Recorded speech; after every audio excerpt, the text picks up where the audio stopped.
Lamentations of Jeremiah, Chapter 1. How deserted lies the city, once so full of people. How like a widow is she, who once was great among the nations. She who was queen among the provinces has now become a slave. Bitterly she weeps at night. Tears are on her cheeks. Among all her lovers, there is no one to comfort her. All her friends have betrayed her. They have become her enemies. After affliction and harsh labor, Judah has gone into exile. She dwells among the nations. She finds no resting place. All who pursue her have overtaken her in the midst of her distress. The roads to Zion mourn, for no one comes to her appointed festivals. All her gateways are desolate. Her priests groan, her young women grieve, and she is in bitter anguish. Her foes have become her masters. Her enemies are at ease. The Lord has brought her grief because of her many sins. Her children have gone into exile, captive before the foe. All the splendor has departed from daughter Zion. Her princes are like deer that find no pasture. In weakness they have fled before the pursuer. In the days of her affliction and wandering, Jerusalem remembers all the treasures that were hers in days of old. When her people fell into enemy hands, there was no one to help her. Her enemies looked at her and laughed at her destruction. Jerusalem has sinned greatly, and so has become unclean. All who honored her despise her, for they have all seen her naked. She herself groans and turns away. Her filthiness clung to her skirts. She did not consider her future.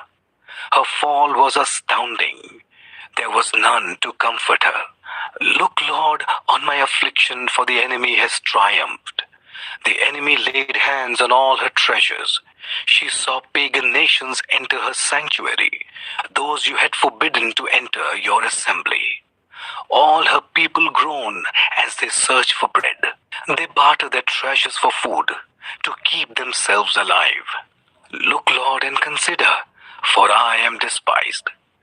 Is it nothing to you, all you who pass by? Look around and see. Is any suffering like my suffering that was inflicted on me, that the Lord brought on me in the day of his fierce anger? From on high he sent fire, sent it down into my bones. He spread a net for my feet and turned me back. He made me desolate, faint all the day long. My sins have been bound into a yoke. By his hands they were woven together. They have been hung on my neck, and the Lord has sapped my strength. He has given me into the hands of those I cannot withstand. The Lord has rejected all the warriors in my midst. He has summoned an army against me to crush my young men.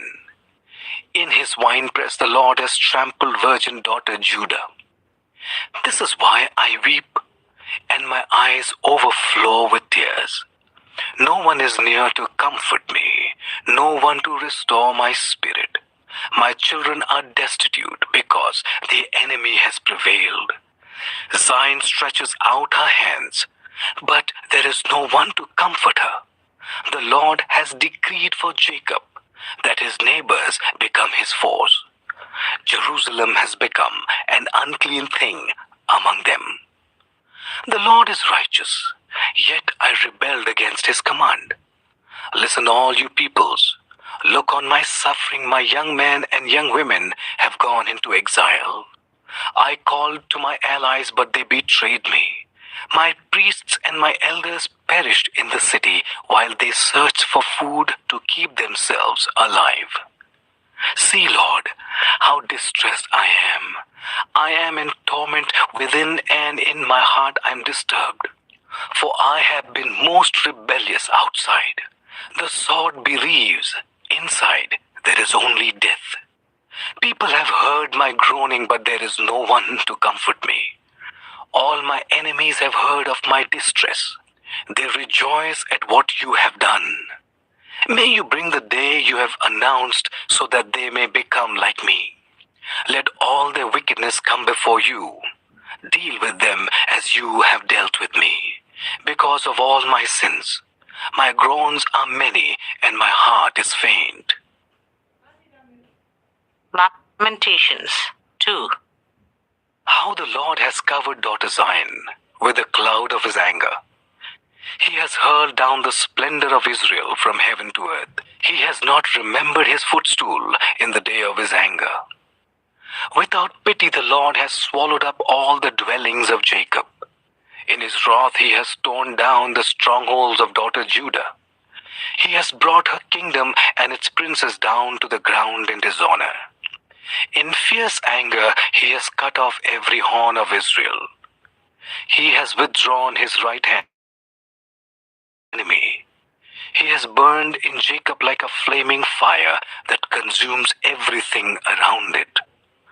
Like an enemy, he has strung his bow.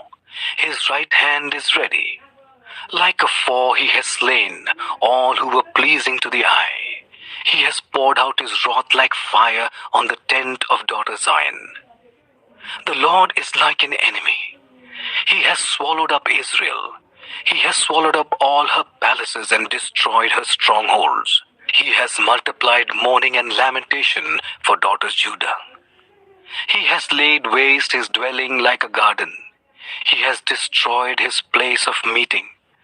The Lord has made Zion forget her appointed festivals and her Sabbaths. In his fierce anger, he has spurned both king and priest. The Lord has rejected his altar and abandoned his sanctuary. He has given the walls of her palaces into the hands of the enemy.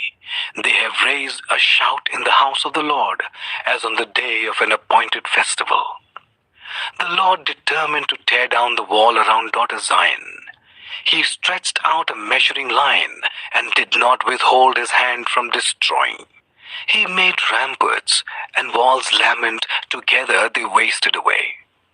Her gates have sunk into the ground. Their bars he has broken and destroyed. Her king and her princess are exiled among the nations. The law is no more, and her prophets no longer find visions from the Lord. The elders of daughter Zion sit on the ground in silence. They have sprinkled dust on their heads and put on sackcloth. The young women of Jerusalem have bowed their heads to the ground. My eyes fail from weeping. I am in torment within. My heart is poured out on the ground, because my people are destroyed, because children and infants faint in the streets of the city. They say to their mothers, "Where is bread and wine?" as they faint like the wounded in the streets of the city, as their lives ebb away in their mother's arms. What can I say for you? With what can I compare you, daughter Jerusalem? To what can I liken you, that I may comfort you, virgin daughter Zion? Your wound is as deep as the sea. Who can heal you? The visions of your prophets were false and worthless. They did not expose your sin to ward off your captivity. The prophecies they gave you were false and misleading. All who pass your way clap their hands at you. They scoff and shake their heads at daughter Jerusalem. Is this the city that was called the perfection of beauty, the joy of the whole earth? All your enemies open their mouths wide against you. They scoff and gnash their teeth and say, "We have swallowed her up. This is the day we have waited for. We have lived to see it." The Lord has done what he planned. He has fulfilled his word, which he decreed long ago. He has overthrown you without pity. He has let the enemy gloat over you. He has exalted the horn of your foes. The hearts of the people cry out to the Lord. You walls of daughter Zion, let your tears flow like a river day and night. Give yourself no relief, your eyes no rest. Arise, cry out in the night, as the watches of the night begin. Pour out your heart like water in the presence of the Lord. Lift up your hands to him for the lives of your children. who faint from hunger at every street corner. Look, Lord, and consider, whom have you ever treated like this? Should women eat their offspring, the children they have cared for? Should priest and prophet be killed in the sanctuary of the Lord? Young and old lie together in the dust of the streets. My young men and young women have fallen by the sword. You have slain them in the day of your anger. You have slaughtered them without pity. As you summon to a feast day, so you summoned against me terrors on every side. In the day of the Lord's anger, no one escaped or survived. Those I cared for and reared, my enemy has destroyed. Lamentations 3. I am the man who has seen affliction by the rod of the Lord's wrath. He has driven me away and made me walk in darkness rather than light. Indeed, he has turned his hand against me again and again all day long. He has made my skin and my flesh grow old, and has broken my bones. He has besieged me and surrounded me with bitterness and hardship. He has made me dwell in darkness like those long dead. He has walled me in so that I cannot escape. He has weighed me down with chains. Even when I call out or cry for help, he shuts out my prayer. He has barred my way with blocks of stone. He has made my paths crooked. Like a bear lying in wait, like a lion in hiding, he dragged me from the path and mangled me and left me without help. He drew his bow and made me the target for his arrows. He pierced my heart with arrows from his quiver. I became the laughing stock of all my people. They mock me in song all day long. He has filled me with bitter herbs and given me gall to drink. He has broken my teeth with gravel. He has trampled me in the dust.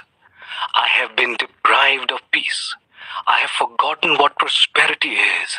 So I say, my splendor is gone and all that I had hoped from the Lord. I remember my affliction and my wandering, the bitterness and the gall. I well remember them, and my soul is downcast within me. Yet this I call to mind, and therefore I have hope. Because of the Lord's great love, we are not consumed, for his compassions never fail. They are new every morning. Great is your faithfulness. I say to myself, the Lord is my portion, therefore I will wait for him. The Lord is good to those whose hope is in him, to the one who seeks him. It is good to wait quietly for the salvation of the Lord. It is good for a man to bear the yoke while he is young. Let him sit alone in silence, for the Lord has laid it on him. Let him bury his face in the dust. There may yet be hope. Let him offer his cheek to one who would strike him, and let him be filled with disgrace. For no one is cast off by the Lord forever. Though he brings grief, he will show compassion. So great is his unfailing love. For he does not willingly bring affliction or grief to anyone. To crush underfoot all prisoners in the land, to deny people their rights before the Most High, to deprive them of justice. Would not the Lord see such things? Who can speak and have it happen, if the Lord has not decreed it? Is it not from the mouth of the Most High that both calamities and good things come? Why should the living complain when punished for their sins? Let us examine our ways and test them, and let us return to the Lord. Let us lift up our hearts and our hands to God in heaven and say, we have sinned and rebelled, and you have not forgiven. You have covered yourself with anger and pursued us. You have slain without pity. You have covered yourself with a cloud so that no prayer can get through. You have made us scum and refuse among the nations. All our enemies have opened their mouths wide against us. We have suffered terror and pitfalls, ruin and destruction. Streams of tears flow from my eyes because my people are destroyed. My eyes will flow unceasingly without relief, until the Lord looks down from heaven and sees. What I see brings grief to my soul because of all the women of my city. Those who were my enemies without cause hunted me like a bird. They tried to end my life in a pit and threw stones at me. The waters closed over my head, and I thought I was about to perish. I called on your name, Lord, from the depths of the pit. You heard my plea. Do not close your ears to my cry for relief. You came near when I called you, and you said, do not fear. You, Lord, took up my case. You redeemed my life. Lord, you have seen the wrong done to me. Uphold my cause. You have seen the depth of the vengeance, all their plots against me. Lord, you have heard their insults, all their plots against me. What my enemies whisper and mutter against me all day long. Look at them, sitting or standing. They mock me in their songs. Pay them back what they deserve, Lord, for what their hands have done. Put a veil over their hearts, and may your curse be on them. Pursue them in anger and destroy them from under the heavens of the Lord. Lamentations 4. How the gold has lost its luster, the fine gold become dull. The sacred gems are scattered at every street corner. How the precious children of Zion, once worth their weight in gold, are now considered as pots of clay, the work of a potter's hands. Even jackals offer their breasts to nurse the young, but my people have become heartless like ostriches in the desert. Because of thirst, the infant's tongue sticks to the roof of its mouth. The children beg for bread, but no one gives it to them. Those who once ate delicacies are destitute in the streets. Those brought up in royal purple now lie on ash heaps. The punishment of my people is greater than that of Sodom, which was overthrown in a moment, without a hand turned to help her. Their princes were brighter than snow and whiter than milk. Their bodies more ruddy than rubies, their appearance like lapis lazuli. But now they are blacker than soot. They are not recognized in the streets. Their skin has shriveled on their bones. It has become as dry as a stick. Those killed by the sword are better off than those who die of famine. Raked with hunger, they waste away for lack of food from the field. With their own hand, compassionate women have cooked their own children, who became their food when my people were destroyed. The Lord has given full vent to his wrath. He has poured out his fierce anger. He kindled a fire in Zion that consumed her foundations. The kings of the earth did not believe, nor did any of the peoples of the world, that enemies and foes could enter the gates of Jerusalem. But it happened because of the sins of her prophets and the iniquities of her priests, who shed within her the blood of the righteous. Now they grope through the streets as if they were blind. They are so defiled with blood that no one dares to touch their garments. Go away, you are unclean. People cry to them, away, away, don't touch us. When they flee and wander about, people among the nations say, they can stay here no longer. The Lord himself has scattered them. He no longer watches over them. The priests are shown no honor, the elders no favor. Moreover, our eyes failed, looking in vain for help. From our towers we watched for a nation that could not save us. People stalked us at every step, so we could not walk in our streets. Our end was near, our days were numbered, for our end had come. Our pursuers were swifter than eagles in the sky. They chased us over the mountains and lay in wait for us in the desert.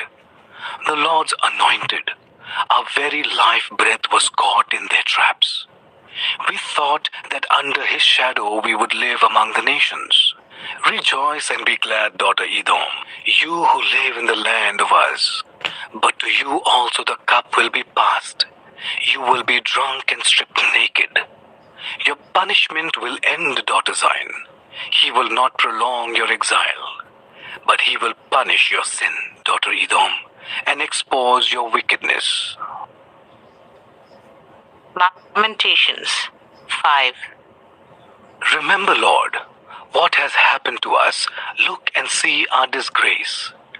Our inheritance has been turned over to strangers, our homes to foreigners. We have become fatherless.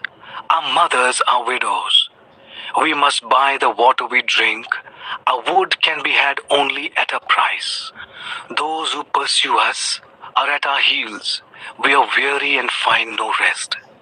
We submitted to Egypt and Assyria to get enough bread. Our ancestors sinned and are no more, and we bear their punishment. Slaves rule over us, and there is no one to free us from their hands. We get our bread at the risk of our lives because of the sword in the desert. Our skin is hot as an oven, feverish from hunger. Women have been violated in Zion, and virgins in the towns of Judah. Princes have been hung up by their hands, elders are shown no respect. Young men toil at the millstones, boys stagger under loads of wood. The elders are gone from the city gate, the young men have stopped their music. Joy is gone from our hearts, our dancing has turned to mourning. The crown has fallen from our head. Woe to us, for we have sinned. Because of this our hearts are faint. Because of these things our eyes grow dim. For Mount Zion, which lies desolate, with jackals prowling over it. You, Lord, reign forever. Your throne endures from generation to generation. Why do you always forget us? Why do you forsake us so long? Restore us to yourself, Lord, that we may renew our days as of old. Unless you have utterly rejected us and are angry with us beyond measure. The book of Ezekiel, chapter 1. In my 30th year, in the 4th month, on the 5th day, while I was among the exiles by the river Kibar, the heavens were opened and I saw visions of God. On the 5th of the month, it was the 5th year of the exile of King Jehoiakim. The word of the Lord came to Ezekiel the priest, the son of Buzi, by the river Kibar, the land of the Babylonians. There the hand of the Lord was on him. I looked, and I saw a violent storm coming out of the north, an immense cloud with flashing lightning and surrounded by brilliant light. The center of the fire looked like glowing metal, and in the fire was what looked like 4 living creatures. In appearance, their form was human, but each of them had 4 faces and 4 wings.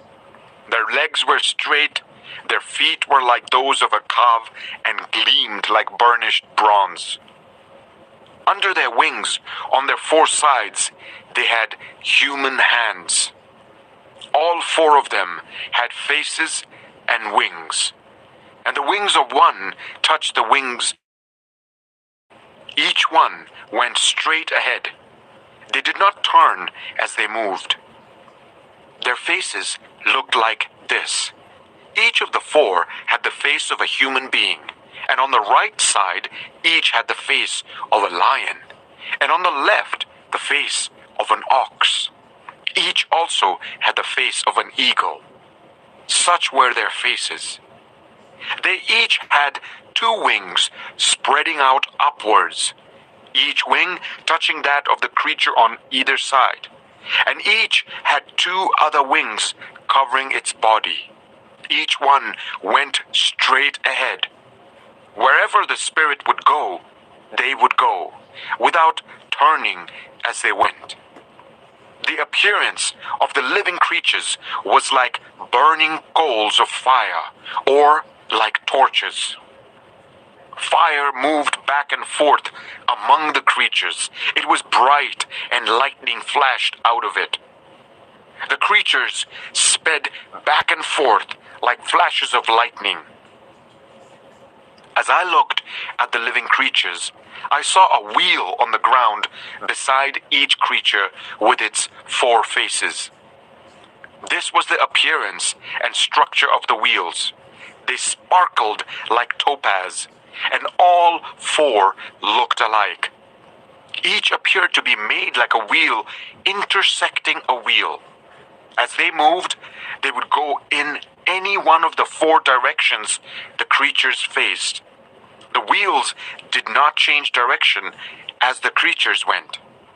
Their rims were high and awesome, and all 4 rims were full of eyes all around. When the living creatures moved, the wheels beside them moved. And when the living creatures rose from the ground, the wheels also rose. Wherever the Spirit would go, they would go, and the wheels would rise along with them, because the spirit of the living creatures was in the wheels. When the creatures moved, they also moved. When the creatures stood still, they also stood still. And when the creatures rose from the ground, the wheels rose along with them, because the spirit of the living creatures was in the wheels. Spread out above the heads of the living creatures was what looked something like a vault, sparkling like crystal and awesome. Under the vault, their wings were stretched out one towards the other, and each had 2 wings. When the creatures moved, I heard the sound of their wings, like the roar of rushing waters, like the voice of the Almighty, like the tumult of an army. When they stood still, they lowered their wings. Then there came a voice from above the vault over their heads as they stood with lowered wings.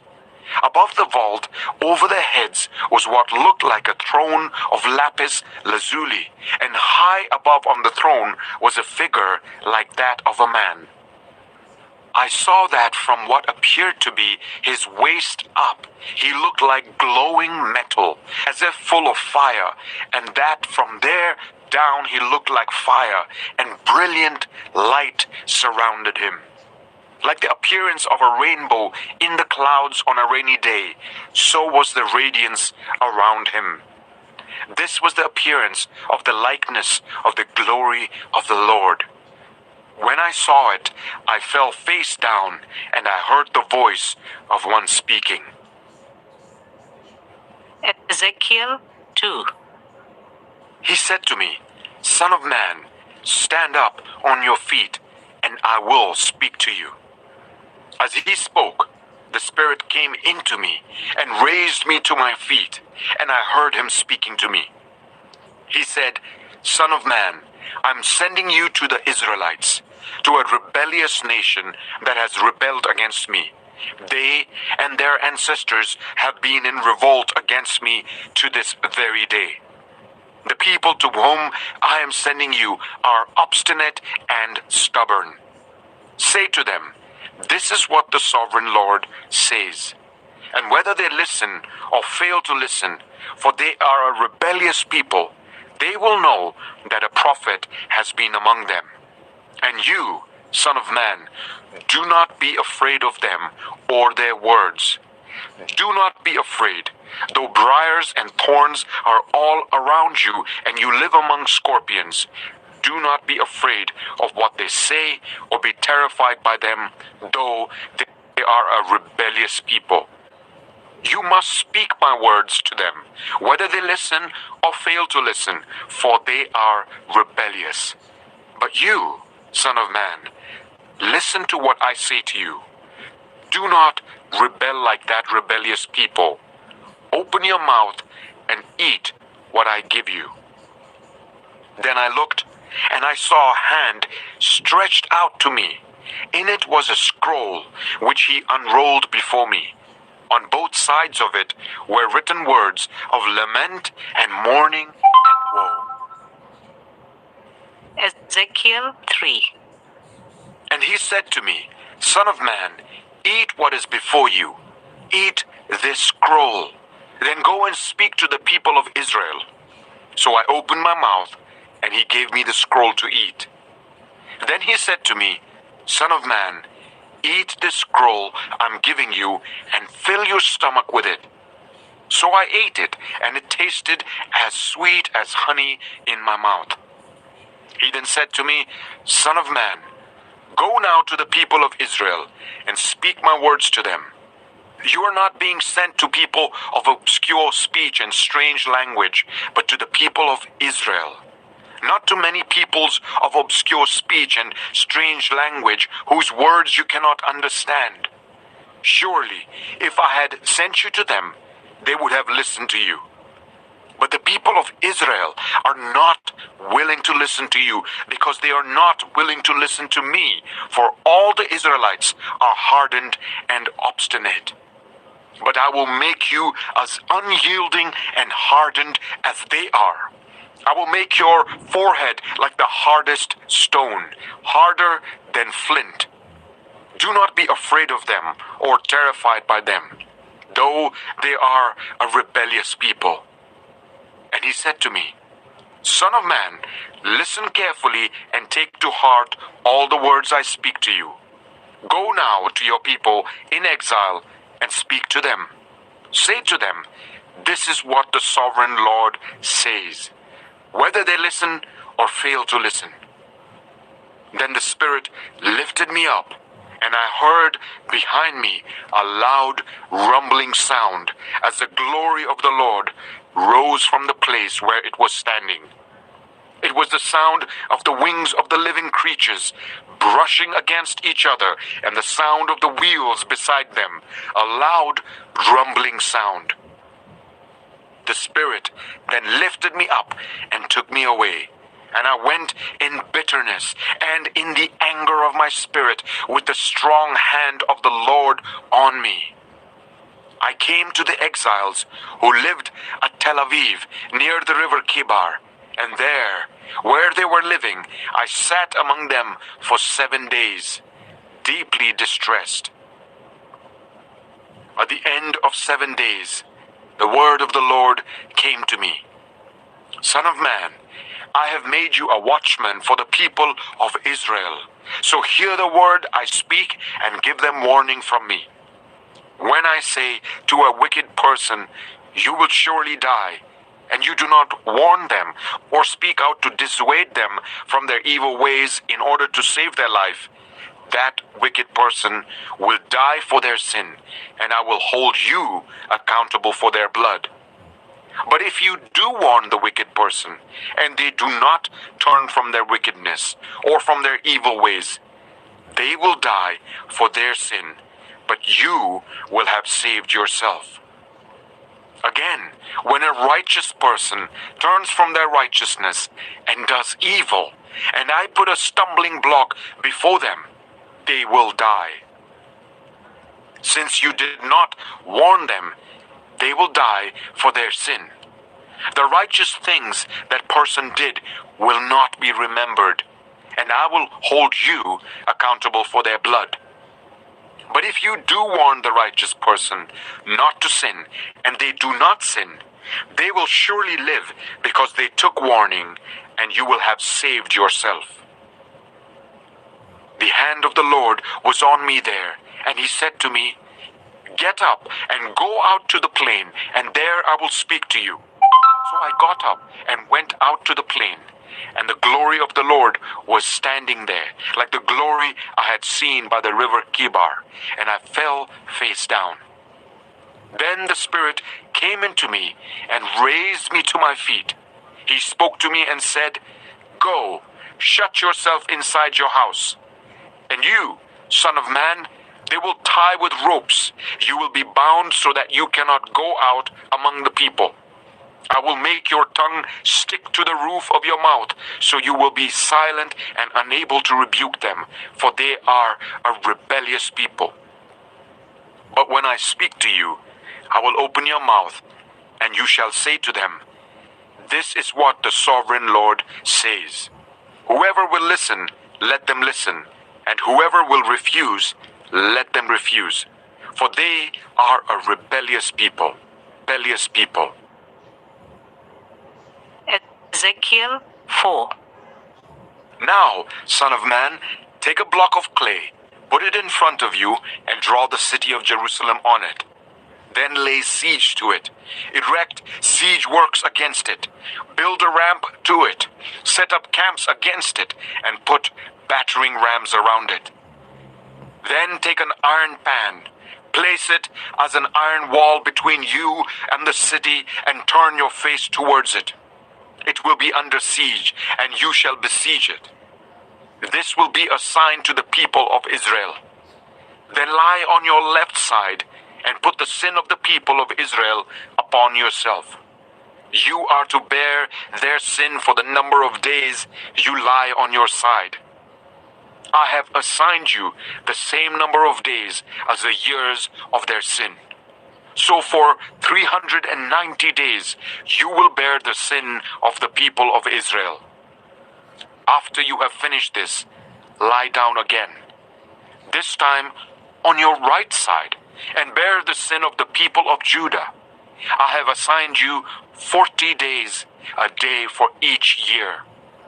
Turn your face towards the siege of Jerusalem, and with bared arm prophesy against her. I will tie you up with ropes so that you cannot turn from one side to the other until you have finished the days of your siege. Take wheat and barley, beans and lentils, millet and spelt, put them in a storage jar, and use them to make bread for yourself. You are to eat it during the 390 days you lie on your side. Weigh out 20 shekels of food to eat each day, and eat it at set times. Also, measure out 1/6 of a hin of water, and drink it at set times. Eat the food as you would a loaf of barley bread. Bake it in the sight of the people, using human excrement for fuel. The Lord said, in this way the people of Israel will eat defiled food among the nations where I will drive them. Then I said, not so, sovereign Lord, I have never defiled myself. From my youth until now, I have never eaten anything found dead or torn by wild animals. No impure meat has ever entered my mouth. Very well, he said, I will let you bake your bread over cow dung instead of human excrement. He then said to me, Son of man, I am about to cut off the food supply in Jerusalem. The people will eat rationed food in anxiety and drink rationed water in despair, for food and water will be scarce. They will be appalled at the sight of each other and will waste away because of their sin. Ezekiel 5. Now, son of man, take a sharp sword and use it as a barber's razor to shave your head and your beard. Then take a set of scales and divide up the hair. When the days of your siege come to an end, burn 1/3 of the hair inside the city. Take 1/3 and strike it with the sword all around the city, and scatter 1/3 to the wind, for I will pursue them with drawn sword. But take a few hairs and tuck them away in the folds of your garment. Again, take a few of these and throw them into the fire and burn them up. A fire will spread from there to all Israel. This is what the sovereign Lord says. This is Jerusalem, which I have set in the center of the nations, with countries all around her. Yet in her wickedness she has rebelled against my laws and decrees more than the nations and countries around her. She has rejected my laws and has not followed my decrees. Therefore, this is what the sovereign Lord says. You have been more unruly than the nations around you, and have not followed my decrees or kept my laws. You have not even conformed to the standards of the nations around you. Therefore, this is what the sovereign Lord says.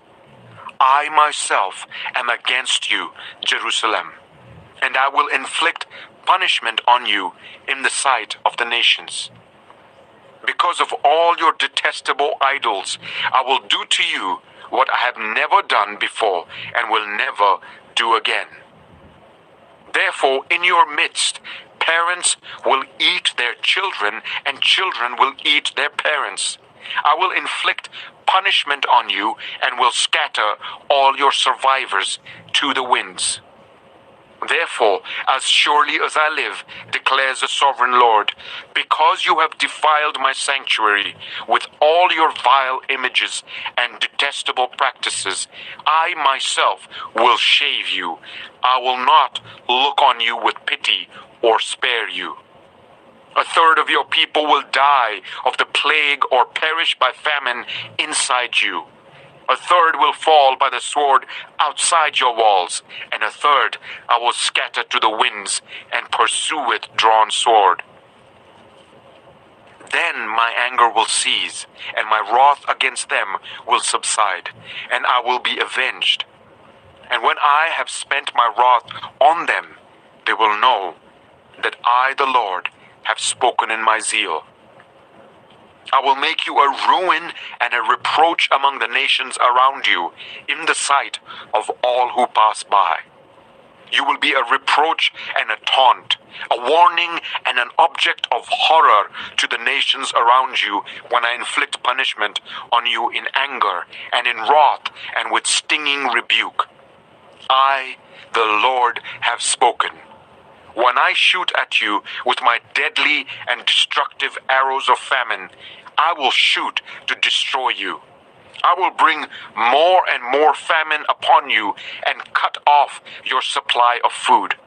I will send famine and wild beasts against you, and they will leave you childless. Plague and bloodshed will sweep through you, and I will bring the sword against you. I, the Lord, have spoken.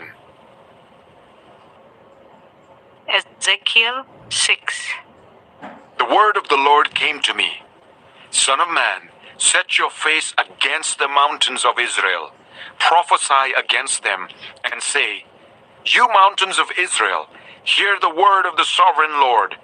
This is what the sovereign Lord says to the mountains and hills, to the ravines and valleys. I am about to bring a sword against you, and I will destroy your high places. Your altars will be demolished, and your incense altars will be smashed. And I will slay your people in front of your idols.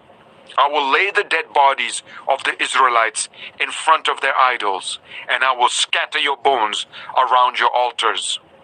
Wherever you live, the towns will be laid waste and the high places demolished, so that your altars will be laid waste and devastated, your idols smashed and ruined, your incense altars broken down, and what you have made wiped out. Your people will fall slain among you, and you will know that I am the Lord. But I will spare some, for some of you will escape the sword when you are scattered among the lands and nations. Then in the nations where they have been carried captive, those who escape will remember me, how I have been grieved by their adulterous hearts, which have turned away from me, and by their eyes, which have lusted after their idols. They will loathe themselves for the evil they have done and for all their detestable practices. And they will know that I am the Lord. I did not threaten in vain to bring this calamity on them. This is what the sovereign Lord says. Strike your hands together and stamp your feet and cry out, Alas, because of all the wicked and detestable practices of the people of Israel, for they will fall by the sword, famine, and plague. One who is far away will die of the plague, and one who is near will fall by the sword, and anyone who survives and is spared will die of famine. So will I pour out my wrath on them, and they will know that I am the Lord. I slain among their idols around their altars, on every high hill and on all the mountain tops, under every spreading tree and every leafy oak, places where they offered fragrant incense to all their idols. And I will stretch out my hand against them, and make the land a desolate waste, from the desert to Diblah, wherever they live. Then they will know that I am the Lord. Ezekiel 7. The word of the Lord came to me. Son of man, this is what the sovereign Lord says to the land of Israel. The end has come upon the four corners of the land. The end is now upon you, and I will unleash my anger against you. I will judge you according to your conduct and repay you for all your detestable practices. I will not look on you with pity. I will not spare you. I will surely repay you for your conduct and for the detestable practices among you. Then you will know that I am the Lord. This is what the sovereign Lord says. Disaster, unheard of disaster. See, it comes. The end has come. The end has come. It has roused itself against you. See, it comes. Doom has come upon you who dwell in the land. The time has come. The day is near. There is panic, not joy, on the mountains. I'm about to pour out my wrath on you and spend my anger against you. I will judge you according to your conduct and repay you for all your detestable practices. I will not look on you with pity. I will not spare you. I will repay you for your conduct and for the detestable practices among you. Then you will know that it is I, the Lord, who strikes you. See, the day. See, it comes. Doom has burst forth. The rod has budded. Arrogance has blossomed. Violence has arisen, a rod to punish the wicked. None of the people will be left. None of that crowd. None of their wealth. Nothing of value. The time has come. The day has arrived. Let not the buyer rejoice, nor the seller grieve, for my wrath is on the whole crowd.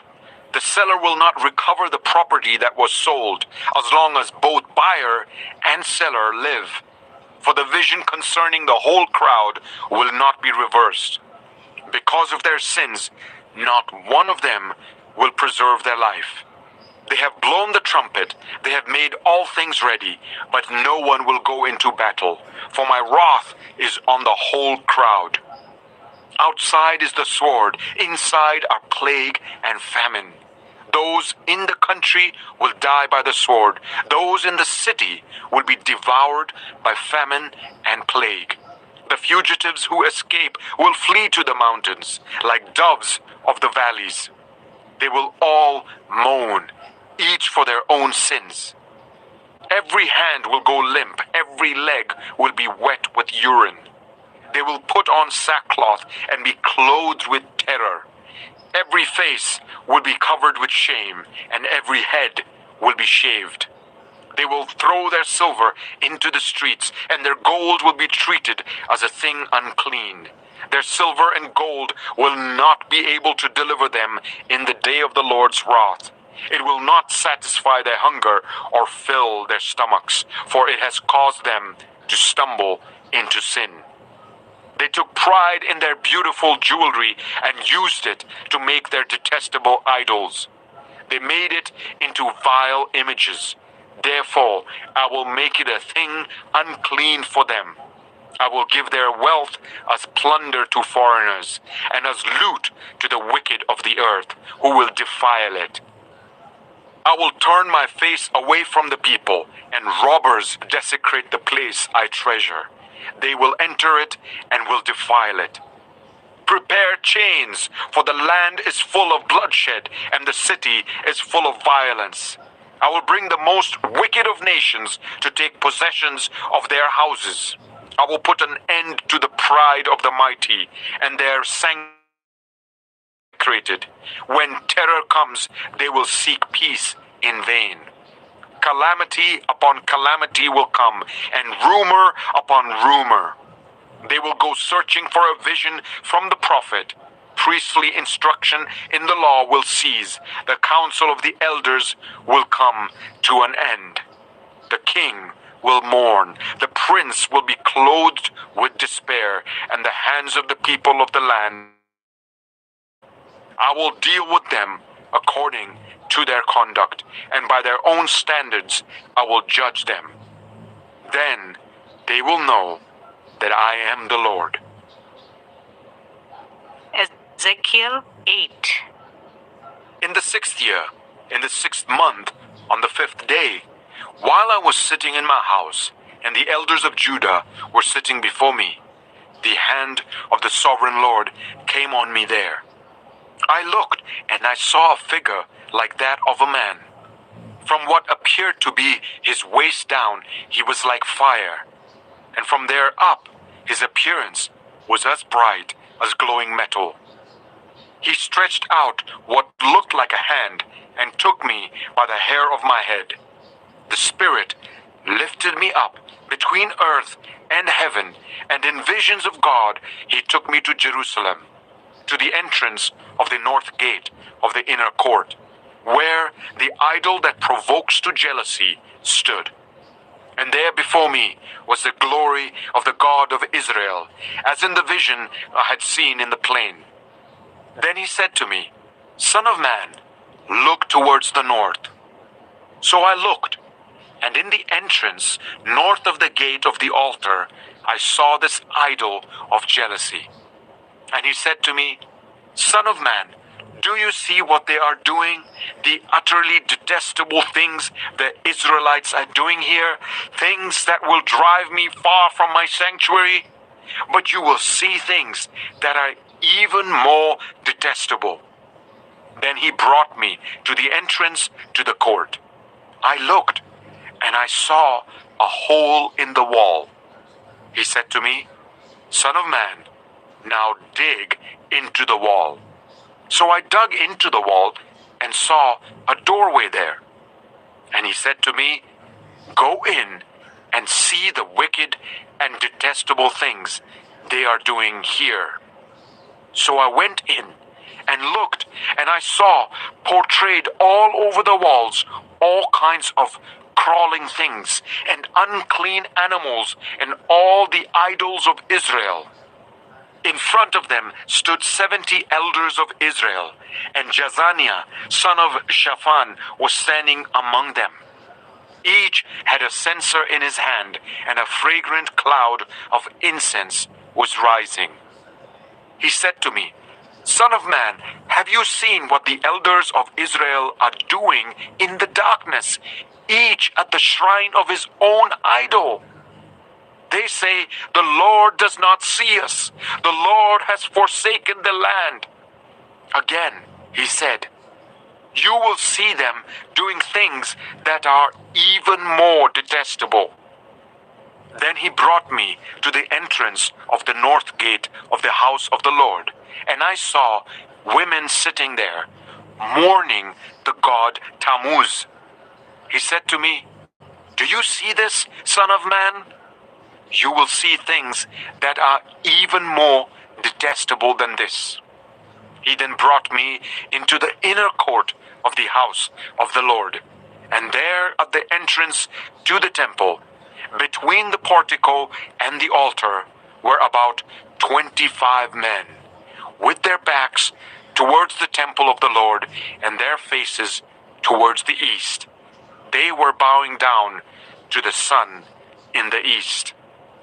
He said to me, Have you seen this, son of man? Is it a trivial matter for the people of Judah to do the detestable things they are doing here? Must they also fill the land with violence and continually arouse my anger?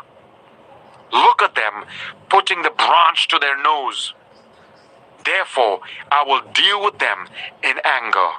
I will not look on them with pity or spare them. Although they shout in my ears, I will not listen to them. Ezekiel 9. Then I heard him call out in a loud voice, "Bring near those who are appointed to execute judgment on the city, each with a weapon in his hand." And I saw 6 men coming from the direction of the upper gate, which faces north, each with a deadly weapon in his hand. With them was a man clothed in linen, who had a writing kit at his side. They came in and stood beside the bronze altar. Now the glory of the God of Israel went up from above the cherubim, where it had been, and moved to the threshold of the temple. Then the Lord called to the man clothed in linen, who had the writing kit at his side, and said to him, "Go throughout the city of Jerusalem, and put a mark on the foreheads of those who grieve and lament over all the detestable things that are done in it." As I listened, he said to the others, "Follow him through the city and kill, without showing pity or compassion. Slaughter the old men, the young men and women, the mothers and children, but do not touch anyone who has the mark. Begin at my sanctuary." So they began with the old men who were in front of the temple. Then he said to them, "Defile the temple and fill the courts with the slain. Go." So they went out and began killing throughout the city.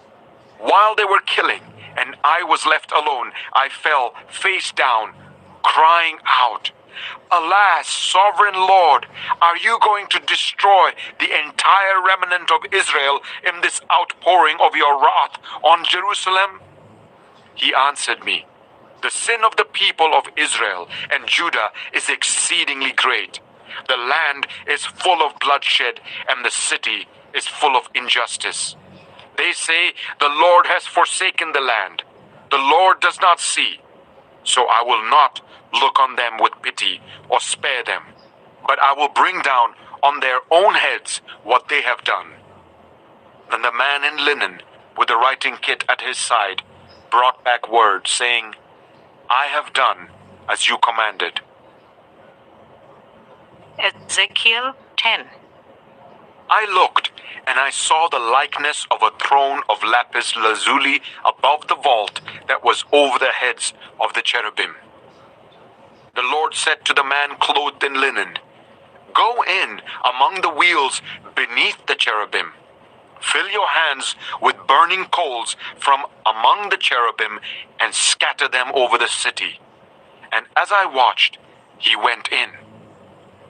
Now the cherubim were standing on the south side of the temple when the man went in, and a cloud filled the inner court. Then the glory of the Lord rose from above the cherubim and moved to the threshold of the temple. The cloud filled the temple, and the court was full of the radiance of the glory of the Lord. The sound of the wings of the cherubim could be heard as far away as the outer court, like the voice of God Almighty when he speaks. When the Lord commanded the man in linen, "Take fire from among the wheels, from among the cherubim," the man went in and stood beside a wheel. Then one of the cherubim reached out his hand to the fire that was among them. He took up some of it and put it into the hands of the man in linen, who took it and went out. Under the wings of the cherubim could be seen what looked like human hands. I looked, and I saw beside the cherubim 4 wheels, one beside each of the cherubim. The wheels sparkled like topaz. As for their appearance, the 4 of them looked alike. Each was like a wheel intersecting a wheel. As they moved, they would go in any one of the 4 directions the cherubim faced. The wheels did not turn about as the cherubim went. The cherubim went in whatever direction the head faced, without turning as they went. Their entire bodies, including their backs, their hands and their wings, were completely full of eyes, as were their 4 wheels. I heard the wheels being called the whirling wheels. Each of the cherubim had 4 faces. One face was that of a cherub. The second, the face of a human being. The third, the face of a lion. And the fourth, the face of an eagle. Then the cherubim rose upward. These were the living creatures I had seen by the river Kibar. When the cherubim moved, the wheels beside them moved. And when the cherubim spread their wings to rise from the ground, the wheels did not leave their side. When the cherubim stood still, they also stood still. And when the cherubim rose, they rose with them, because the spirit of the living creatures was in them. Then the glory of the Lord departed from over the threshold of the temple and stopped above the cherubim. While I watched, the cherubim spread their wings and rose from the ground, and as they went, the wheels went with them. They stopped at the entrance of the east gate of the Lord's house, and the glory of the God of Israel was above them. These were the living creatures I had seen beneath the God of Israel by the river Kibar, and I realized that they were cherubim. Each had 4 faces and 4 wings, and under their wings was what looked like human hands. Their faces had the same appearance as those I had seen by the river Kibar. Each one went straight ahead. Ezekiel 11.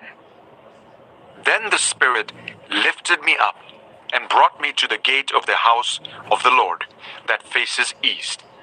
There at the entrance of the gate were 25 men, and I saw among them Jazaniah, son of Azur, and Pelatiah, son of Benaiah, leaders of the people. The Lord said to me, Son of man, these are the men who are plotting evil and giving wicked advice in this city. They say, haven't our houses been recently rebuilt? This city is a pot, and we are the meat in it. Therefore, prophesy against them. Prophesy, Son of man. Then the Spirit of the Lord came on me, and he told me to say, This is what the Lord says. That is what you are saying, you leaders in Israel. But I know what is going through your mind. You have killed many people in this city and filled its streets with the dead. Therefore, this is what the sovereign Lord says. The bodies you have thrown there are the meat, and this city is the pot. But I will drive you out of it. You fear the sword, and the sword is what I will bring against you, declares the sovereign Lord. I will drive you out of the city and deliver you into the hands of foreigners and inflict punishment on you. You will fall by the sword, and I will execute judgment on you at the borders of Israel. Then you will know that I am the Lord. This city will not be a pot for you, nor will you be the meat in it. I will execute judgment on you at the borders of Israel. And you will know that I am the Lord, for you have not followed my decrees or kept my laws, but have conformed to the standards of the nations around you. Now as I was prophesying, Pelatiah, son of Benaiah, died. Then I fell face down and cried out in a loud voice, Alas, sovereign Lord, will you completely destroy the remnant of Israel? The word of the Lord came to me. Son of man, the people of Jerusalem have said of your fellow exiles and all the other Israelites, they are far away from the Lord. This land was given to us as our possession. Therefore say, this is what the sovereign Lord says. Although I sent them far away among the nations and scattered them among the countries, yet for a little while I have been a sanctuary for them in the countries where they have gone. Therefore say, this is what the sovereign Lord says. I will gather you from the nations and bring you back from the countries where you have been scattered, and I will give you back the land of Israel again. They will return to it and remove all its vile images and detestable idols. I will give them an undivided heart and put a new spirit in them. I will remove from them their heart of stone and give them a heart of flesh. Then they will follow my decrees and be careful to keep my laws. They will be my people, and I will be their God. But as for those whose hearts are devoted to their vile images and detestable idols, I will bring down on their own heads what they have done, declares the sovereign Lord. Then the cherubim, with the wheels beside them, spread their wings, and the glory of the God of Israel was above them. The glory of the Lord went up from within the city and stopped above the mountain east of it. The Spirit lifted me up and brought me to the exiles in Babylonia, in the vision given by the Spirit of God. Then the vision I had seen went up from me, and I told the exiles everything the Lord had shown me. Ezekiel 12.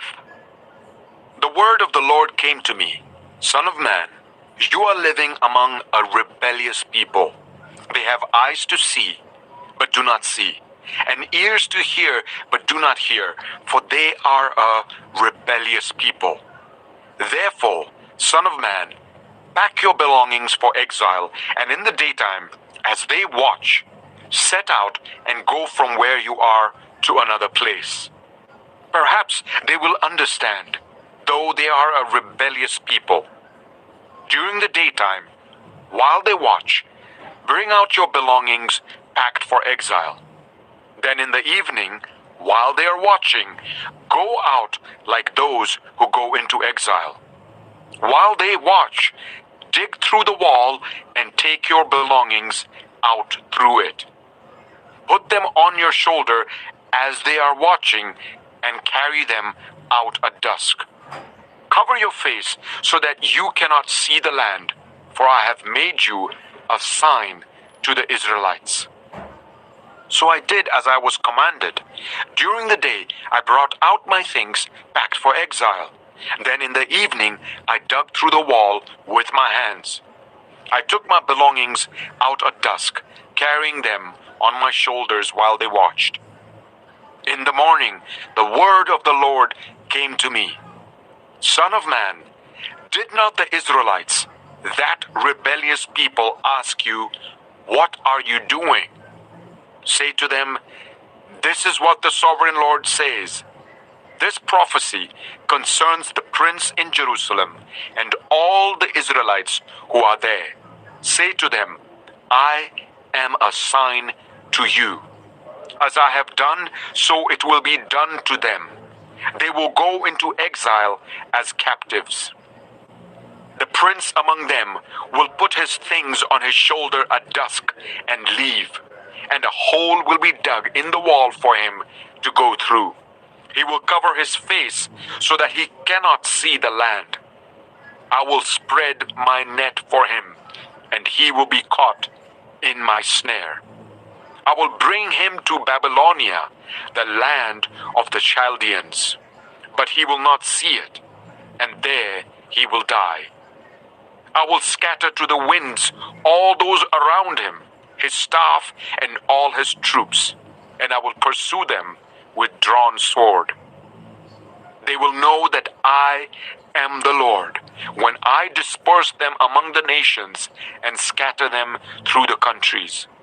But I will spare a few of them from the sword, famine, and plague, so that in the nations where they go, they may acknowledge all their detestable practices. Then they will know that I am the Lord.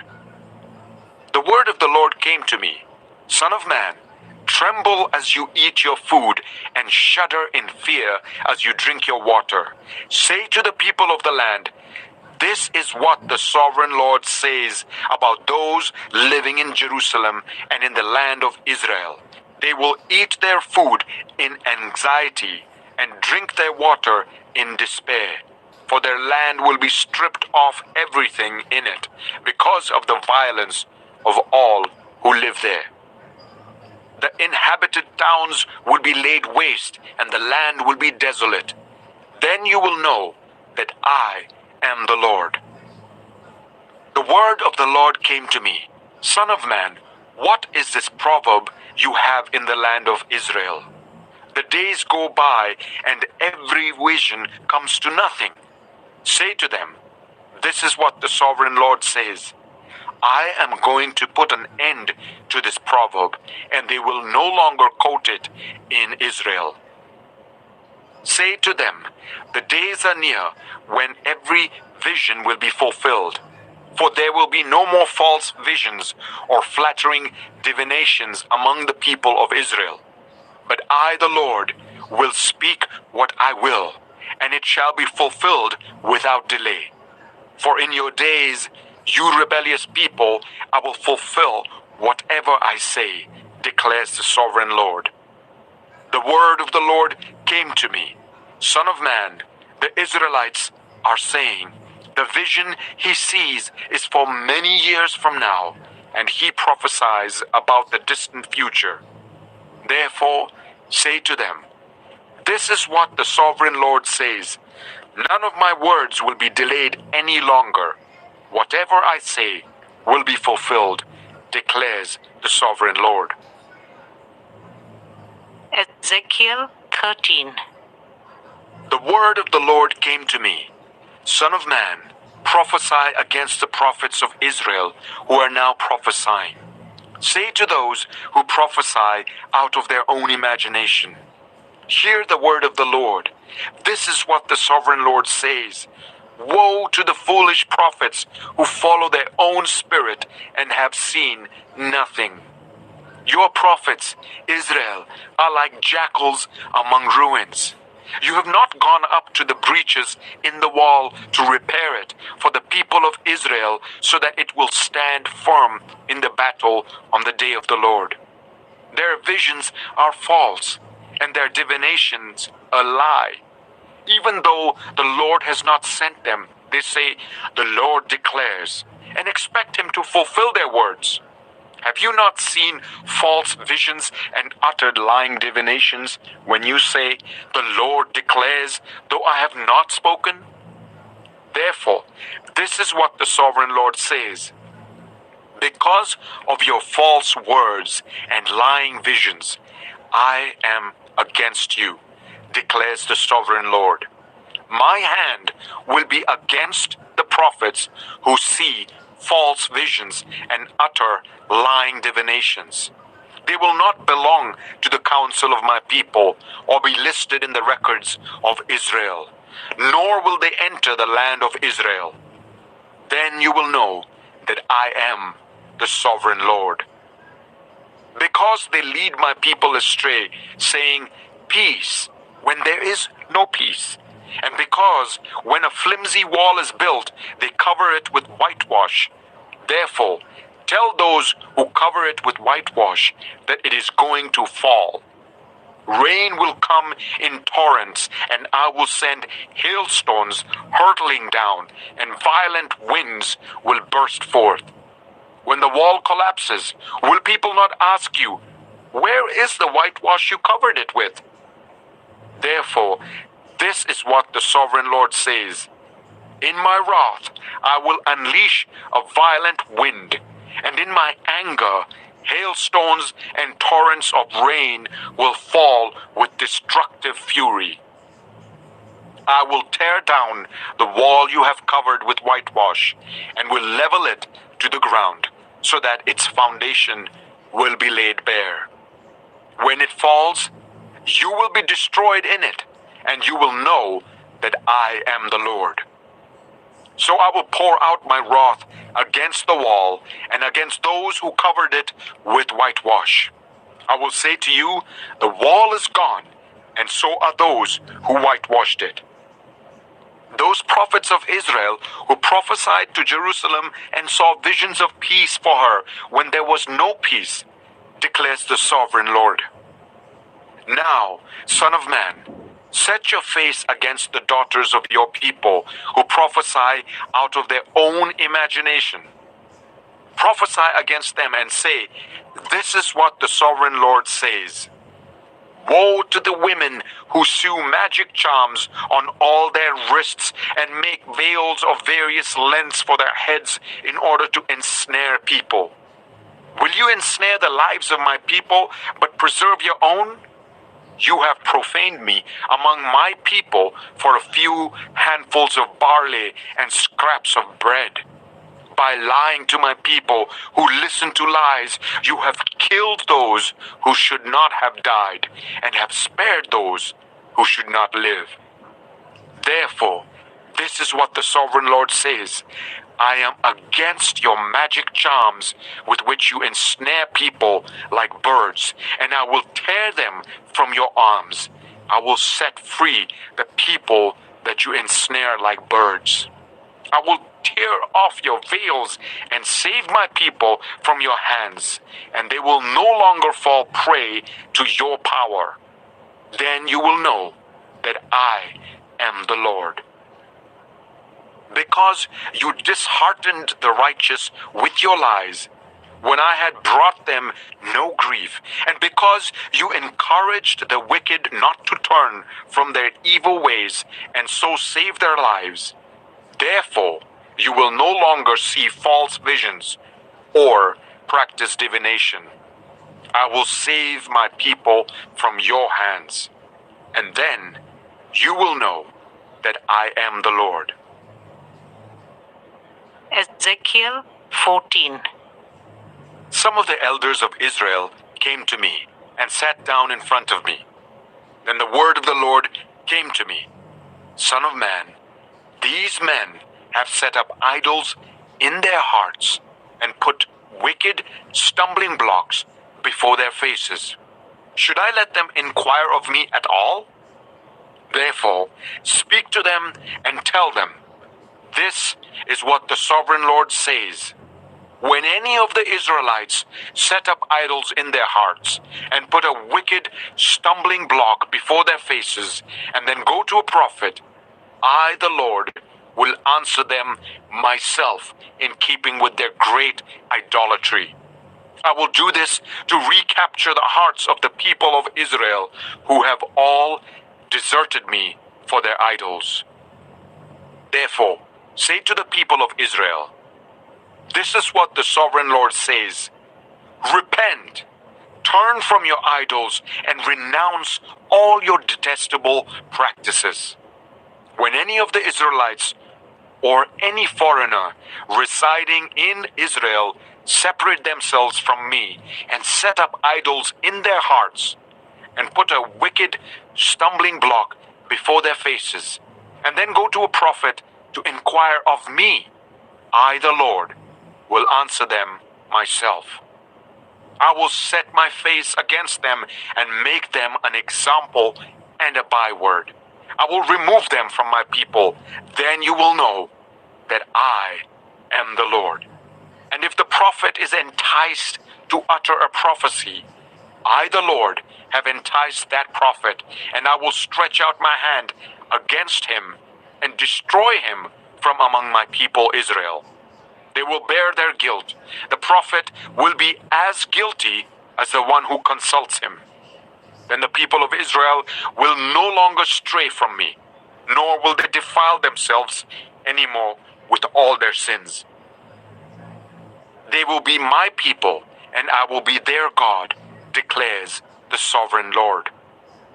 The word of the Lord came to me, Son of man, if a country sins against me by being unfaithful, and I stretch out my hand against it to cut off its food supply, and send famine upon it, and kill its people and their animals, even if these three men, Noah, Daniel, and Job, were in it, they could save only themselves by their righteousness, declares the sovereign Lord. Or if I send wild beasts through that country, and they leave it childless, and it becomes desolate, so that no one can pass through it because of the beasts, as surely as I live, declares the sovereign Lord, even if these three men were in it, they could not save their own sons or daughters. They alone would be saved, but the land would be desolate. Or if I bring a sword against that country and say, let the sword pass throughout the land, and I kill its people and their animals, as surely as I live, declares the sovereign Lord, even if these three men were in it, they could not save their own sons or daughters. They alone would be saved.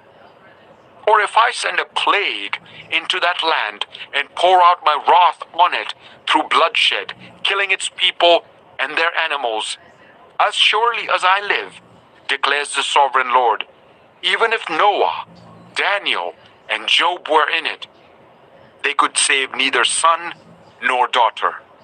They would save only themselves by their righteousness. For this is what the sovereign Lord says, how much worse will it be when I send against Jerusalem my 4 dreadful judgments, sword and famine and wild beasts and plague, to kill its men and their animals. Yet there will be some survivors, sons and daughters, who will be brought out of it. They will come to you, and when you see their conduct and their actions, you will be consoled regarding the disaster I have brought on Jerusalem. Every disaster I have brought on it. You will be consoled when you see their conduct and their actions, for you will know that I have done nothing in it without cause, declares the sovereign Lord. Ezekiel 15. The word of the Lord came to me, Son of man, how is the wood of a vine different from that of a branch from any of the trees in the forest? Is wood ever taken from it to make anything useful? Do they make pegs from it to hang things on? And after it is thrown on the fire as fuel, and the fire burns both ends and chars the middle, is it then useful for anything? If it was not useful for anything when it was whole, how much less can it be made into something useful when the fire has burned it and it is charred? Therefore, this is what the sovereign Lord says. As I have given the wood of the vine among the trees of the forest as fuel for the fire, so will I treat the people living in Jerusalem. I will set my face against them. Although they have come out of the fire will yet consume them. And when I set my face against them, you will know that I am the Lord. I will make the land desolate because they have been unfaithful, declares the sovereign Lord. Ezekiel 16. The word of the Lord came to me, Son of man, confront Jerusalem with her detestable practices, and say, this is what the sovereign Lord says to Jerusalem. Your ancestry and birth were in the land of the Canaanites. Your father was an Amorite, and your mother a Hittite. On the day you were born, your cord was not cut, nor were you washed with water to make you clean, nor were you rubbed with salt or wrapped in cloths. No one looked on you with pity or had compassion enough to do any of these things for you. Rather, you were thrown out into the open field. For on the day you were born, you were despised. Then I passed by and saw you kicking about in your blood. And as you lay there in your blood, I said to you, live. I made you grow like a plant of the field. You grew and developed and entered puberty. Your breasts had formed and your hair had grown. Yet you were stark naked. Later I passed by, and when I looked at you and saw that you were old enough for love, I spread the corner of my garment over you and covered your naked body. I gave you my solemn oath and entered into a covenant with you, declares the sovereign Lord, and you became mine. I bathed you with water and washed the blood from you and put ointments on you. I clothed you with an embroidered dress and put sandals of fine leather on you. I dressed you in fine linen and covered you with costly garments. I adorned you with jewelry. I put bracelets on your arms and a necklace round your neck. And I put a ring on your nose, earrings on your ears, and a beautiful crown on your head. So you were adorned with gold and silver. Your clothes were of fine linen and costly fabric and embroidered cloth. Your food was honey, olive oil, and the finest flour. You became very beautiful and rose to be a queen, and your fame spread among the nations on account of your beauty, because the splendor I had given you made your beauty perfect, declares the sovereign Lord. But you trusted in your beauty and used your fame to become a prostitute. You lavished your favors on anyone who passed by, and your beauty became his. You took some of your garments to make gaudy high places where you carried on your prostitution. You went to him, and he possessed your beauty. You also took the fine jewelry I gave you, the jewelry made of my gold and silver, and you made for yourself male idols and engaged in prostitution with them. And you took your embroidered clothes to put on them, and you offered my oil and incense before them. Also the food I provided for you, the flour, olive oil, and honey I gave you to eat, you offered as fragrant incense before them. That is what happened, declares the sovereign Lord. And you took your sons and daughters whom you bore to me and sacrificed them as food to the idols. Was your prostitution not enough? You slaughtered my children and sacrificed them to the idols. In all your detestable practices and your prostitution, you did not remember the days of your youth, when you were naked and bare, kicking about in your blood. Woe, woe to you, declares the sovereign Lord. In addition to all your other wickedness, you built a mound for yourself and made a lofty shrine in every public square. At every street corner, you built your lofty shrines and degraded your beauty, spreading your legs with increasing promiscuity to anyone who passed by. You engaged in prostitution with the Egyptians, your neighbors with large genitals, and aroused my anger with your increasing promiscuity. So I stretched out my hand against you and reduced your territory. I gave you over to the greed of your enemies, the daughters of the Philistines, who were shocked by your lewd conduct. You engaged in prostitution with the Assyrians too, because you were insatiable, and even after that, you still were not satisfied. Then you increased your promiscuity to include Babylonia, a land of merchants. But even with this, you were not satisfied. I am filled with fury against you, Sovereign Lord. when you do all these things acting like a brazen prostitute. When you built your mounds at every street corner and made your lofty shrines in every public square, you were unlike a prostitute because you scorned payment. You adulterous wife, you prefer strangers to your own husband. All prostitutes receive gifts, but you give gifts to all your lovers, bribing them to come to you from everywhere for your illicit favors. So in your prostitution, you are the opposite of others. No one runs after you for your favors. You are the very opposite, for you give payment and none is given to you. Therefore, you prostitute, hear the word of the Lord. This is what the sovereign Lord says.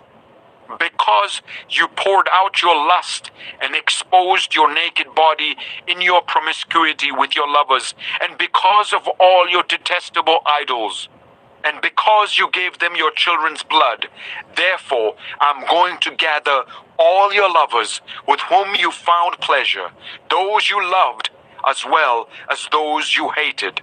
I will gather them against you from all around and will strip you in front of them, and they will see you stark naked. I will sentence you to the punishment of women who commit adultery and who shed blood. I will bring on you the blood vengeance of my wrath and jealous anger. Then I will deliver you into the hands of your lovers, and they will tear down your mounds and destroy your lofty shrines. They will strip you of your clothes and take your fine jewelry and leave you stark naked. They will bring a mob against you who will stone you and hack you to pieces with their swords. They will burn down your houses and inflict punishment on you in the sight of many women. I will put a stop to your prostitution, and you will no longer pay your lovers. Then my wrath against you will subside, and my jealous anger will turn away from you. I will be calm and no longer angry. Because you did not remember the days of your youth, but enraged me with all these things, I will surely bring down on your head what you have done, declares the sovereign Lord. Did you not add lewdness to the detestable practices? Everyone who quotes Proverbs will quote this proverb about you. Like mother, like daughter. You are a true daughter of your mother, who despised her husband and her children. And you are a true sister of your sisters, who despised their husbands and their children. Your mother was a Hittite, and your father an Amorite. Your elder sister was Samaria, who lived to the north of you with her daughters. And your younger sister, who lived to the south of you with her daughters, was Sodom. You not only followed their ways and copied their detestable practices, but in all your ways you soon became more depraved than they. As surely as I live, declares the sovereign Lord, your sister Sodom and her daughters never did what you and your daughters have done. Now this was the sin of your sister Sodom. She and her daughters were arrogant, overfed, and unconcerned. They did not help the poor and needy. They were haughty and did detestable things before me. Therefore I did away with them, as you have seen. Samaria did not commit half the sins you did. You have done more detestable things than they, and have made your sisters seem righteous by all these things you have done. Bear your disgrace, for you have furnished some justification for your sisters. Because your sins were more vile than theirs, they appear more righteous than you. So then, be ashamed and bear your disgrace, for you have made your sisters appear righteous. However, I will restore the fortunes of Sodom and her daughters, and of Samaria and her daughters, and your fortunes along with them, so that you may bear your disgrace and be ashamed of all you have done in giving them comfort. And your sisters, Sodom and her daughters, and Samaria with her daughters, will return to what they were before, and you and your daughters will return to what you were before. You would not even mention your sister Sodom in the day of your pride, before your wickedness was uncovered. Even so, you are now scorned by the daughters of Edom and all her neighbors, and the daughters of the Philistines, all those around you who despise you. You will bear the consequences of your lewdness and your detestable practices, declares the Lord. This is what the sovereign Lord says: I will deal with you as you deserve, because you have despised my oath by breaking the covenant. Yet I will remember the covenant I made with you in the days of your youth, and I will establish an everlasting covenant with you. Then you will remember your ways and be ashamed when you receive your sisters, both those who are older than you and those who are younger. I will give them to you as daughters, but not on the basis of my covenant with you. So I will establish my covenant with you, and you will know that I am the Lord. Then, when I make atonement for you for all you have done, you will remember and be ashamed, and never again open your mouth because of your humiliation, declares the sovereign Lord. Ezekiel 17. The word of the Lord came to me: Son of man, set forth an allegory and tell it to the Israelites as a parable. Say to them, this is what the sovereign Lord says. A great eagle with powerful wings, long feathers, and full plumage of varied colors came to Lebanon. Taking hold of the top of a cedar, he broke off its topmost shoot and carried it away to a land of merchants, where he planted it in a city of traders. He took one of the seedlings of the land and put it in fertile soil. He planted it like a willow by abundant water, and it sprouted and became a low spreading vine. Its branches turned towards him, but its roots remained under it. So it became a vine and produced branches and put out leafy boughs. But there was another great eagle with plumage. The vine now sent out its roots towards him from the plot where it was planted, and stretched out its branches to him for water. It had been planted in good soil by abundant water, so that it would produce branches, bear fruit, and become a splendid vine. Say to them, this is what the sovereign Lord says. Will it thrive? Will it not be uprooted and stripped of its fruit so that it withers? All its new growth will wither. It will not take a strong arm or many people to pull it up by the roots. It has been planted, but will it thrive? Will it not wither completely when the east wind strikes it? Wither away in the plot where it grew? Then the word of the Lord came to me. Say to this rebellious people, do you not know what these things mean? Say to them, the king of Babylon went to Jerusalem and carried off her king and her nobles, bringing them back with him to Babylon. Then he took a member of the royal family and made a treaty with him, putting him under oath. He also carried away the leading men of the land, so that the kingdom would be brought low, unable to rise again, surviving only by keeping his treaty. But the king rebelled against him by sending his envoys to Egypt to get horses and a large army. Will he succeed? Will he who does such things escape? Will he break the treaty and yet escape? As surely as I live, declares the sovereign Lord, he shall die in Babylon, in the land of the king who put him on the throne, whose oath he despised and whose treaty he broke. Pharaoh with his mighty army and great horde will be of no help to him in war, when ramps are built and siege works erected to destroy many lives. He despised the oath by breaking the covenant. Because he had given his hand in pledge, and yet did all these things, he shall not escape. Therefore, this is what the sovereign Lord says. As surely as I live, I will repay him for despising my oath and breaking my covenant. I will spread, will be caught in my snare.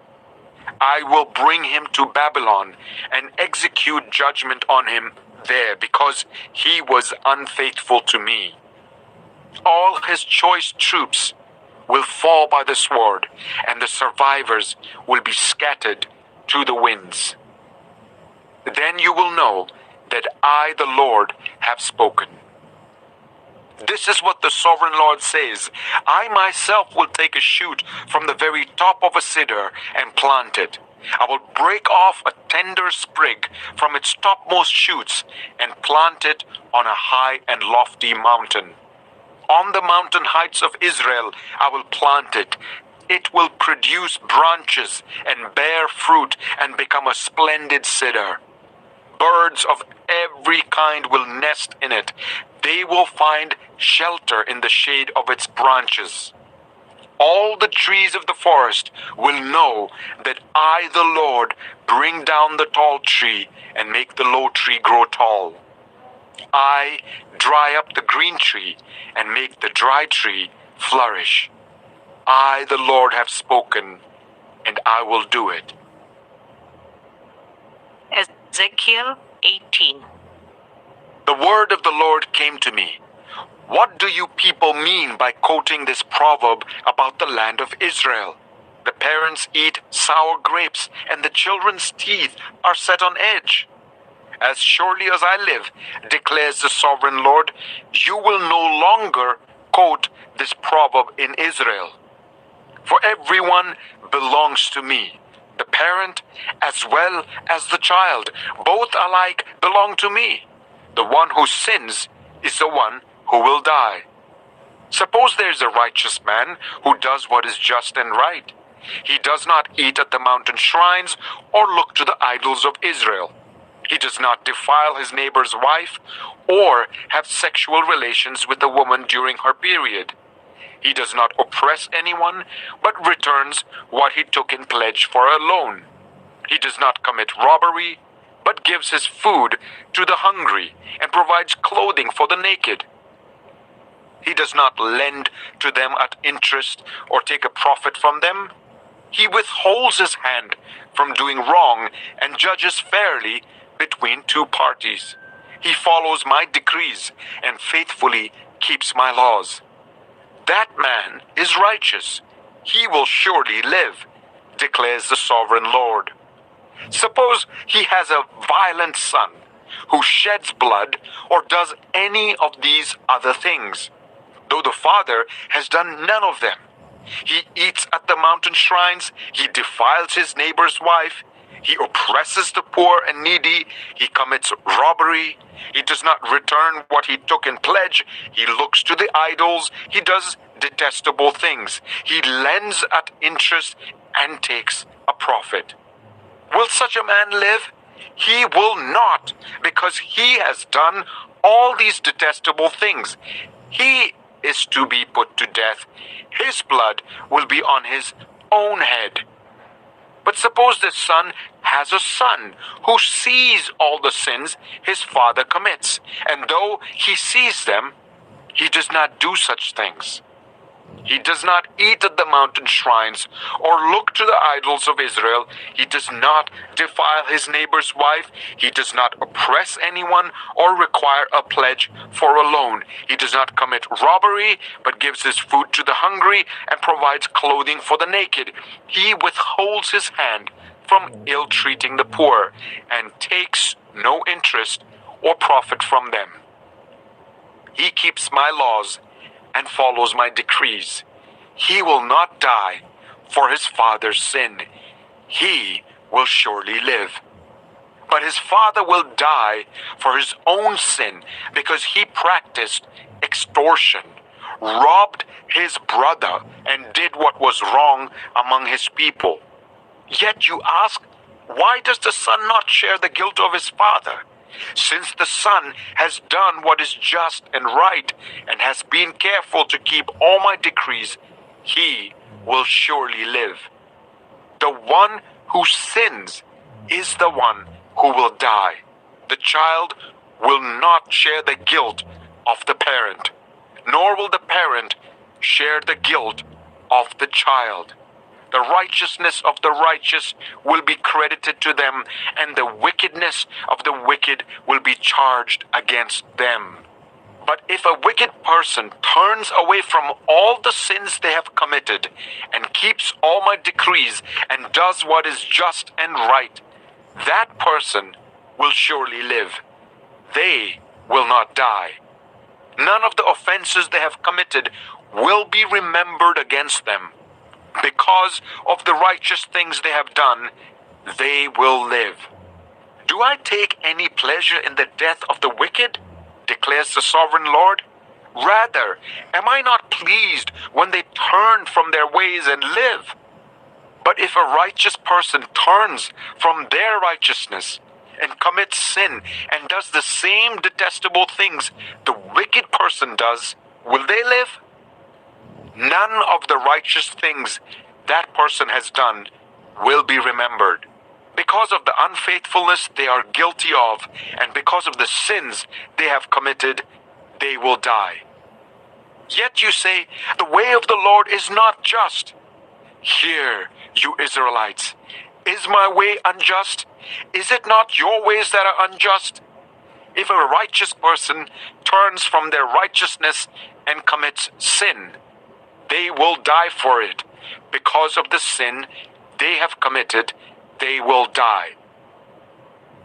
But if a wicked person turns away from the wickedness they have committed and does what is just and right, they will save their life. Because they consider all the offenses they have committed and turn away from them.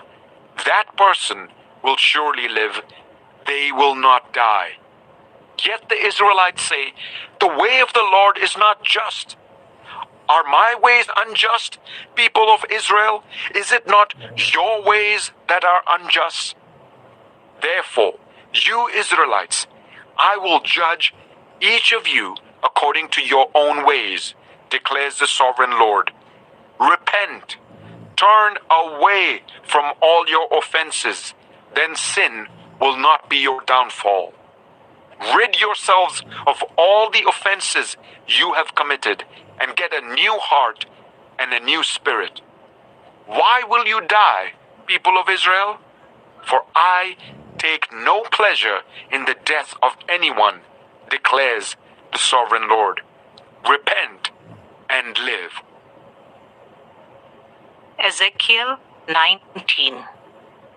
Take up a lament concerning the princess of Israel, and say, what a lioness was your mother among the lions! She lay down among them and reared her cubs. She brought up one of her cubs, and he became a strong lion. He learned to tear the prey, and he became a man-eater. The nations heard about him, and he was trapped in their pit. They led him with hooks to the land of Egypt. When she saw her hope unfulfilled, her expectation gone, she took another of her cubs and made him a strong lion. He prowled among the lions, for he was now a strong lion. He learned to tear the prey, and he became a man-eater. He broke down their strongholds and devastated their towns. The land and all who were in it were terrified by his roaring. Then the nations came against him, those from regions round about. They spread their net for him, and he was trapped in their pit. With hooks they pulled him into a cage and brought him to the king of Babylon. They put him in prison, so his roar was heard no longer on the mountains of Israel. Your mother was like a vine in your vineyard, planted by the water. It was fruitful and full of branches because of abundant water. Its branches were strong, fit for a ruler's scepter. It towered high above the thick foliage, conspicuous for its height and for its many branches. But it was uprooted in fury and thrown to the ground. The east wind made it shrivel. It was stripped of its fruit. Its strong branches withered, and fire consumed them.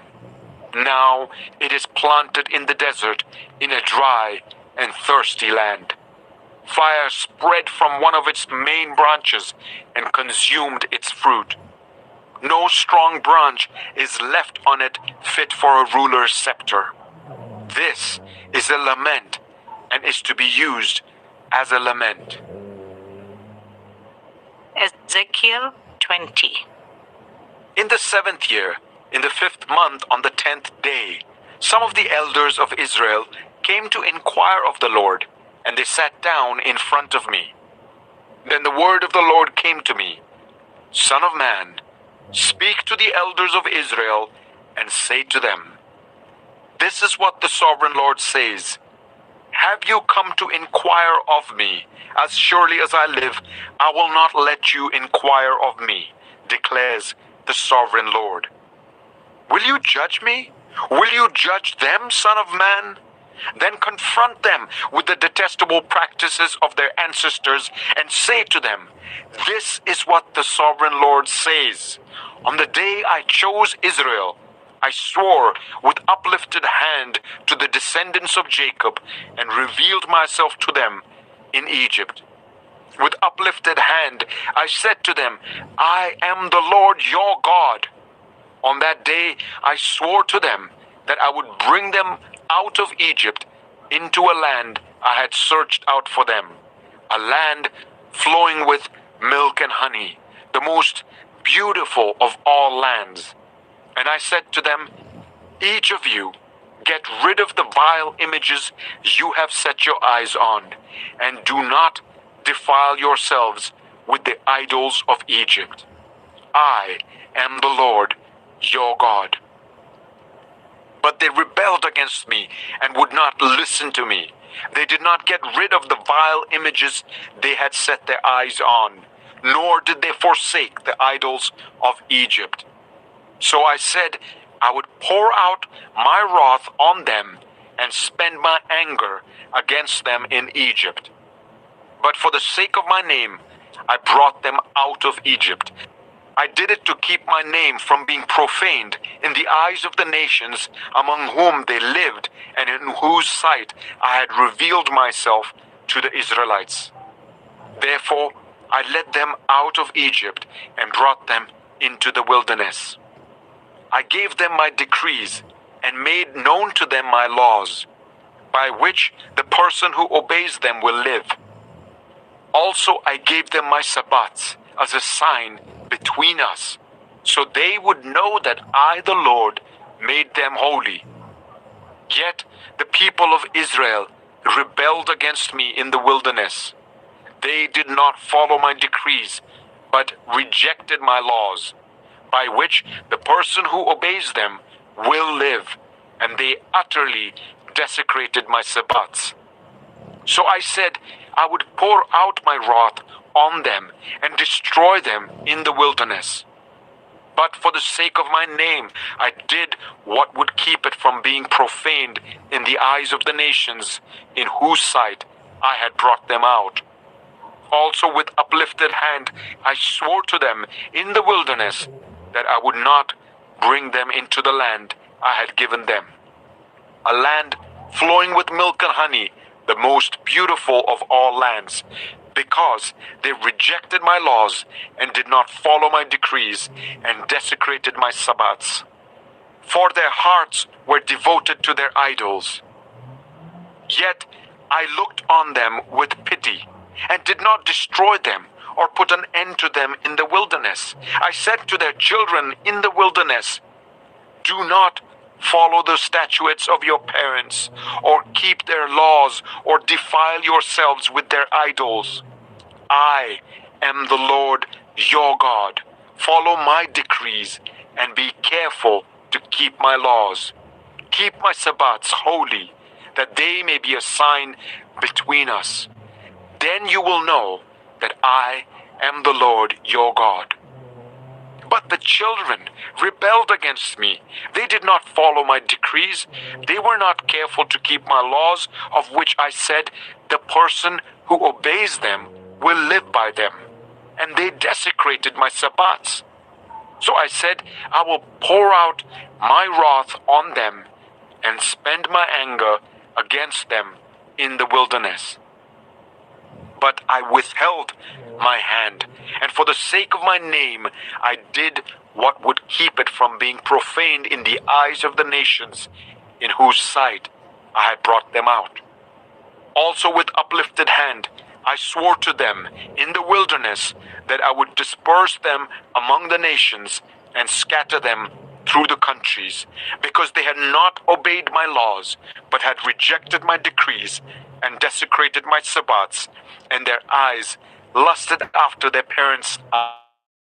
So I gave them other statutes that were not good, and laws through which they could not live. I defiled them through their gifts, the sacrifice of every firstborn, that I might fill them with horror, so that they would know that I am the Lord. Therefore, Son of Man, speak to the people of Israel and say to them, this is what the sovereign Lord says. In this also your ancestors blasphemed me by being unfaithful to me. When I brought them into the land I had sworn to give them, and they saw any high hill or any leafy tree, there they offered their sacrifices, made offerings that aroused my anger, presented their fragrant incense, and poured out their drink offerings. Then I said to them, what is this high place you go to? It is called Bamah to this day. Therefore, say to the Israelites, this is what the sovereign Lord says.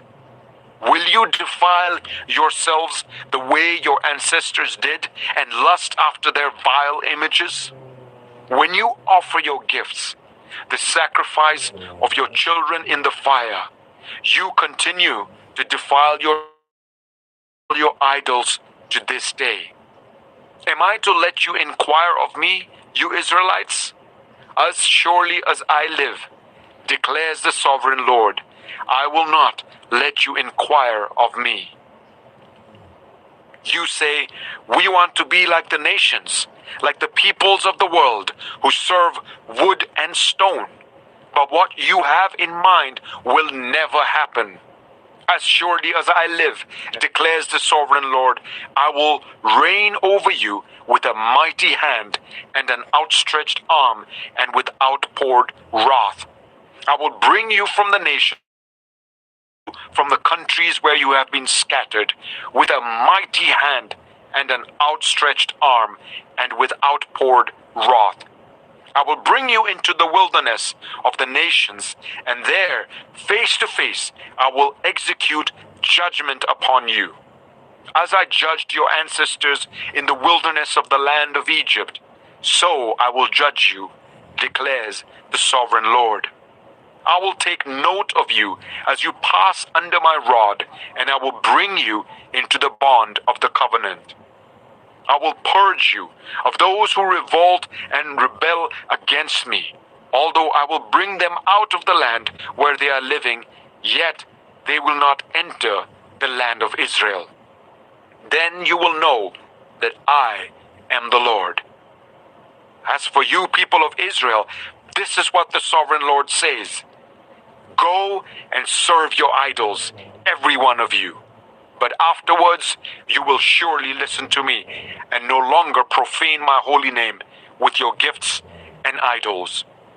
For on my holy mountain, the high mountain of Israel, declares the sovereign Lord, there in the land all the people of Israel will serve me, and there I will accept them. There I will require your offerings and your choice gifts, along with all your holy sacrifices. I will accept you as fragrant incense when I bring you out from the nations and gather you from the countries where you have been scattered, and I will be proved holy through you in the sight of the nations.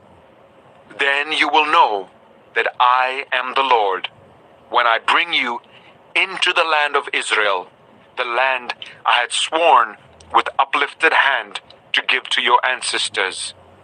There you will remember your conduct and all the actions by which you have defiled yourselves, and you will loathe yourselves for all the evil you have done. You will know that I am the Lord when I deal with you for my name's sake, and not according to your evil ways and your corrupt practices, you people of Israel, declares the sovereign Lord. The word of the Lord came to me, Son of man, set your face towards the south. Preach against the south and prophesy against the forest of the southland. Say to the southern forest, hear the word of the Lord. This is what the sovereign Lord says. I am about to set fire to you, and it will consume all your trees, both green and dry. The blazing flame will not be quenched, and every face from south to north will be scorched by it. Everyone will see that I, the Lord, have kindled it. It will not be quenched. Then I said, Sovereign Lord, they are saying of me, isn't he just telling parables? Ezekiel 21. The word of the Lord came to me, Son of man, set your face against Jerusalem and preach against the sanctuary. Prophesy against the land of Israel and say to her, this is what the Lord says, I am against you. I will draw my sword from its sheath and cut off from you both the righteous and the wicked. Because I'm going to cut off the righteous and the wicked, my sword will be unsheathed against everyone from south to north. Then all people will know that I, the Lord, have drawn my sword from its sheath. It will not return again. Therefore groan, Son of man, groan before them with broken heart and bitter grief. And when they ask you, why are you groaning? You shall say, because of the news that is coming. Every heart will melt with fear, and every hand go limp.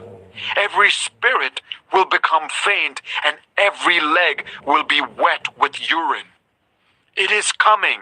It will surely take place, declares the sovereign Lord. The word of the Lord came to me. Son of man, prophesy and say, this is what the Lord says. A sword, sharpened and polished, sharpened for the slaughter, polished to flash like lightning. Shall we rejoice in the scepter of my royal son? The sword despises every such stick. The sword is appointed to be polished, to be grasped with the hand.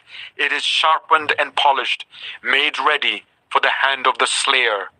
Cry out and wail, Son of man, for it is against my people. It is against all the princes of Israel. They are thrown to the sword along with my people.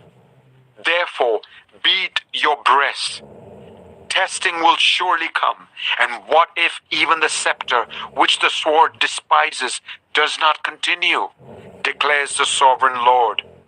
So then, Son of man, prophesy and strike your hands together. Let the sword strike twice, even 3 times. It is a sword for slaughter, a sword for great slaughter, closing in on them from every side, so that hearts may melt with fear and the fallen be many. I have stationed the sword for slaughter at all their gates. Look, it is forged to strike like lightning. It is grasped for slaughter. Slash to the right, you sword, then to the left, wherever your blade is turned. I too will strike my hands together, and my wrath will subside. I, the Lord, have spoken. The word of the Lord came to me, Son of man, mark out 2 roads for the sword of the king of Babylon to take, both starting from the same country. Make a signpost where the road branches off to the city. Mark out 1 road for the sword to come against Rabbah of the Ammonites, and another against Judah and fortified Jerusalem.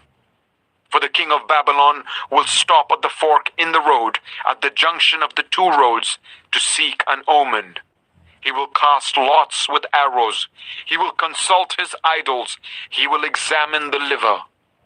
Into his right hand will come the lot for Jerusalem, where he is set up battering rams to give the command to slaughter, to sound the battle cry, to set battering rams against the gates, to build a ramp, and to erect siege works. It will seem like a false omen to those who have sworn allegiance to him, but he will remind them of their guilt and take them captive. Therefore, this is what the sovereign Lord says. Because you people have brought to mind your guilt by your open rebellion, revealing your sins in all that you do, because you have done this, you will be taken captive. You profane and of Israel.